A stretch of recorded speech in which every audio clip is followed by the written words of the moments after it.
நீங்கள் அடிக்கடி உங்களை மற்றவர்களுடன் ஒப்பிடுகிறீர்களா? நேரம் போகும் வரை ஸ்க்ரோல் பண்ணுகிறீர்களா? ஏன் வாழ்க்கை இதுபோல் இருக்கிறதுன்னு தோணுதா? உங்கள் முன்னேற்றத்தை தடுக்கிறது தாமதம் இல்ல.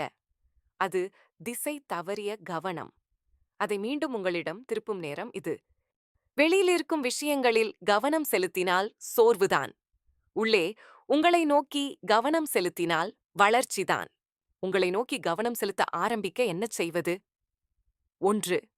உங்கள் ஆற்றலை பாதுகாக்கவும். நீங்கள் விரும்பாத விஷயங்களுக்கு இல்லை சொல்லவும். இல்லை என்பது முழுமையான பதில்.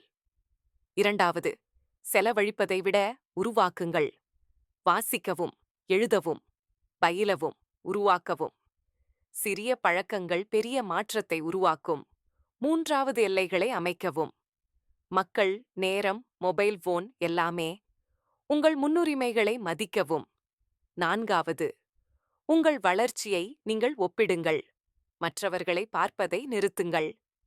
30 நாட்களுக்கு முன் நீங்கள் எங்கு இருந்தீர்கள் என்பதை பாருங்கள். 5. உங்கள் இலக்குகளுக்கு ஏற்ப ஒரு தினச்சூழலை உருவாக்குங்கள். விழிப்பதும், உடற்பயிற்சி செய்வதும், புத்தி கூர்மையுடன் துவங்குவதும். நடைமுறை மாற்றத்தை உருவாக்கும். உங்களை நோக்கி கவனம் செலுத்துவது சுயநலமில்லை. அது தேவை.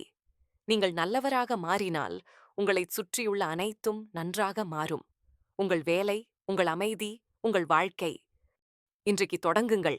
1 மணி நேரம். உங்களுக்காக நான் என் மீது கவனம் செலுத்தப் போகிறேன் என நினைப்பவர்கள் லைக் பண்ணுங்க, கமெண்ட் பண்ணுங்க.